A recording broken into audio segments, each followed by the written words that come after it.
In real estate, there are two words that are so simple, but so commonly misunderstood that I have to make a whole video about it. Today, we're going to talk about the as-is paragraph in a Texas residential contract. Whether you're buying or selling, I'm going to guess that you either misunderstand or are misinterpreting this paragraph. And I say that because as a real estate agent who's been doing it for 6 years, helping hundreds of people buy and sell here in Bryan-College Station, I see it all the time. Almost every single transaction, we come to a point of frustration, and it hinges on this understanding of what is as is. So I'm going to break down for you what buyers think it means, what sellers think it means, what it really means, how some buyers abuse this as is paragraph, and finally, how we write offers for our buyers so that an as is purchase is actually accepted. Of course, all of that and more on your favorite channel, Investing in Bryan-College Station, where I'm here to help you grow your wealth through real estate. So let's get into it. As a buyer, you're going to write an offer on a house, and you're going to come to paragraph 7, and you're either going to pick that the property is being purchased as is,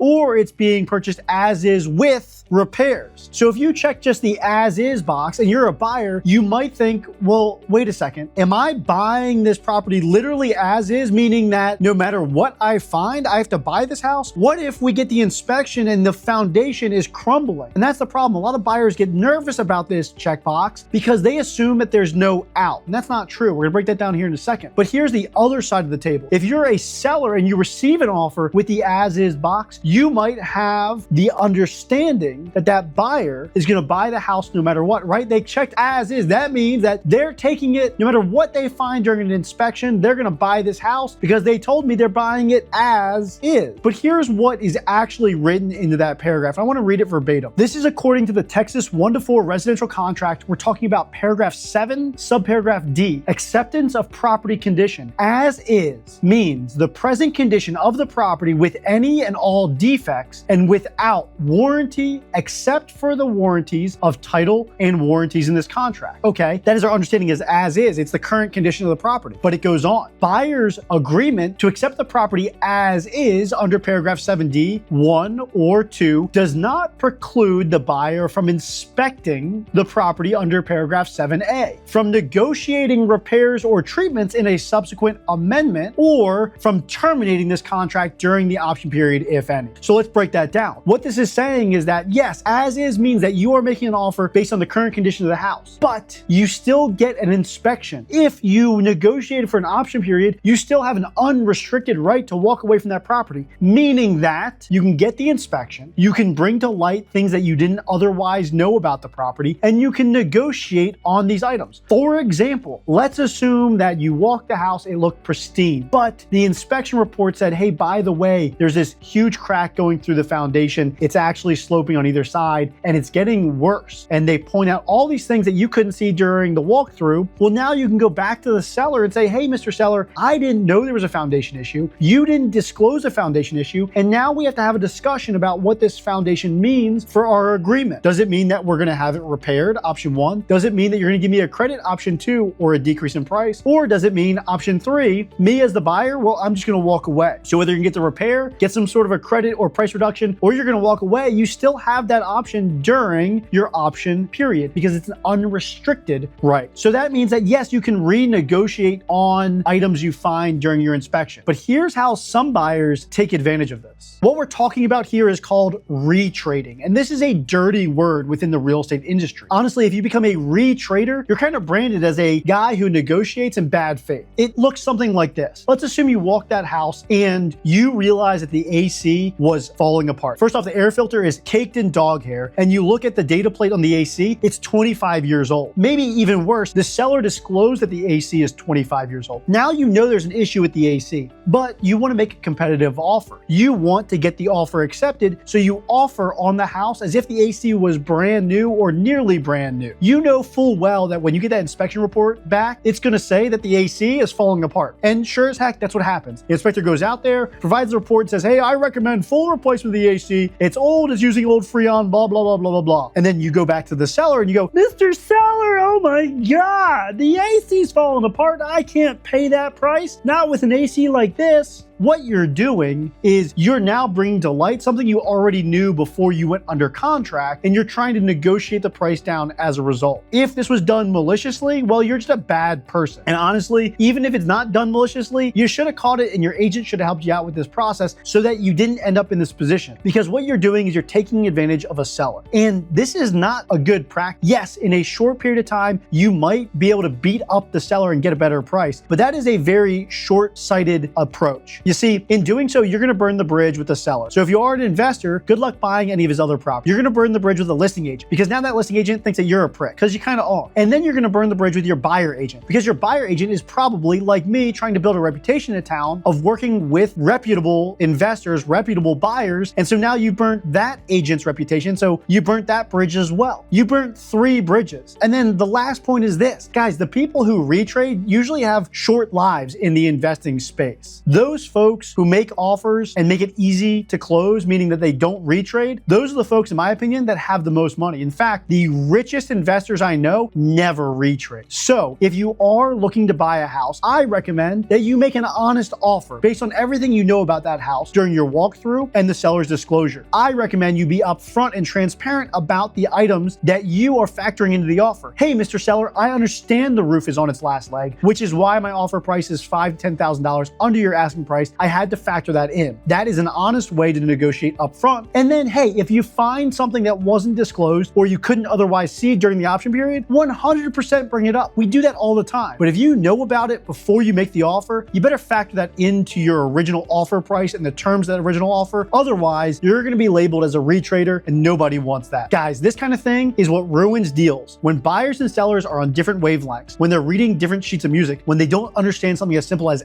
is, they get frustrated, and frustration leads to people backing out of deals, and then a great deal falls apart. Nobody wants that, so make sure you understand what as is. And of course, if you want to know more about investing in our local market, make sure you subscribe to the channel and check out that video right there.